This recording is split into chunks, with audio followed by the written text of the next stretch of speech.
ദൈവനാമത്തെ വീണ്ടും നമുക്കൊരു സാക്ഷ്യം കേൾക്കുവാൻ എന്താക്കണം കർത്താവ് ഇനി ആമേൻ വ്യക്തി ജീവിതങ്ങളെ കർത്താവ് നമുക്ക് ഒരുക്കിയ വിധങ്ങൾക്കായി നന്ദിയോടെ കർത്താവ് സ്തോത്രം ചെയ്യുന്നു. ആമേൻ നമുക്ക് ആമേൻ ഇവരുടെ ജീവിതത്തിലേക്ക് കർത്താവ് ചെയ്ത ആമേൻ ആ വലിയ അത്ഭുതത്തെ നമുക്ക് കേൾക്കാം. പേരെന്താണ്, എവിടെ നിന്നാണ് കടന്നു വരുന്നത്, കർത്താവ് നിങ്ങളുടെ ജീവിതത്തിൽ ചെയ്ത എന്താണ്? എൻ്റെ പേര് ഉഷ എന്നാണ്. എൻ്റെ വീട് കാട്ടാക്കട പോങ്ങമൂട്ടിനടുത്താണ്. ഞാൻ 2 ആഴ്ച മുമ്പാണ് ഈ ആലയത്തിൽ വരുന്നത്. കഴിഞ്ഞതിൻ്റെ മുമ്പിലത്തെ ഞായറാഴ്ചയാണ് വന്നത്.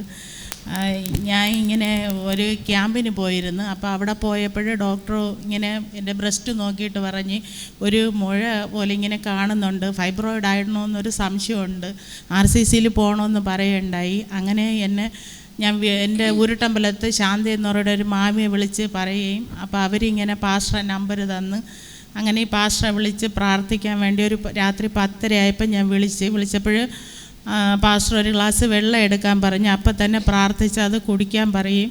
ഞായറാഴ്ച ചേർന്ന് ആലയത്തിൽ വരാൻ പറയുകയും ചെയ്തു. അപ്പം ഞാൻ ഞായറാഴ്ച ചേർന്ന് ഞാനും അനിയത്തിയായിട്ട് ഇവിടെ വന്നു. ഇവിടെ എല്ലാവരും പാസ്റ്റർ പ്രത്യേകിച്ച് പ്രാർത്ഥിച്ചു.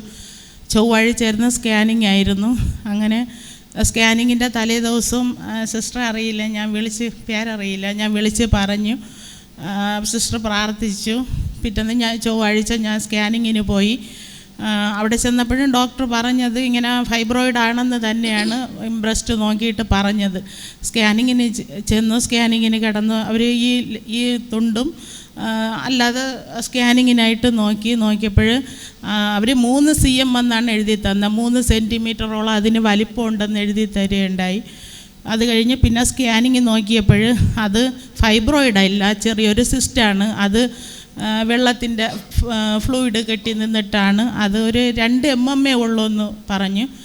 അങ്ങനെ ദൈവം വലിയൊരു സൗഖ്യം എനിക്ക് തന്നു. ദൈവത്തിന് നന്ദി പറയുന്നു.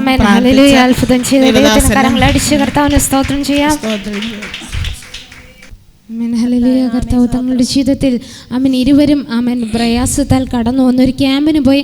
അവിടെ തങ്ങൾക്ക് ക്യാൻസറാണ്, അതിൻ്റെ ഒരു അടയാളം കാണുന്നു എന്ന് പറഞ്ഞു. അത് മുഖാന്തരം അവർ ആശുപത്രി പോയി പരിശോധിച്ചു. എന്നാൽ അവിടെയും അവർ കേട്ടു, ഭാരപ്പെട്ടു, തങ്ങൾക്ക് പ്രയാസമാണ്. എന്നാൽ കർത്താവ് പിന്നത്തേതിലൊരു സ്കാനിങ്ങിൽ തങ്ങൾക്ക് തങ്ങളുടെ ജീവിതത്തിൽ അത് മുഴയല്ല, ഒരു വെള്ളം ഫ്ലൂയിഡ് കെട്ടി നിൽക്കുന്നതായിട്ടാണ് കാണുവാൻ അറിയുവാനായിട്ട് കഴിഞ്ഞത്. കർത്താവ് ഇത്രത്തോളം അത്ഭുതം ചെയ്ത വിധങ്ങൾക്കായി ഇരുവരുടെയും ജീവിതത്തെ കർത്താവ് ചെയ്ത പ്രവൃത്തികൾക്കായി നന്ദിയോടെ കർത്താവിന് സ്തോത്രം ചെയ്യാം.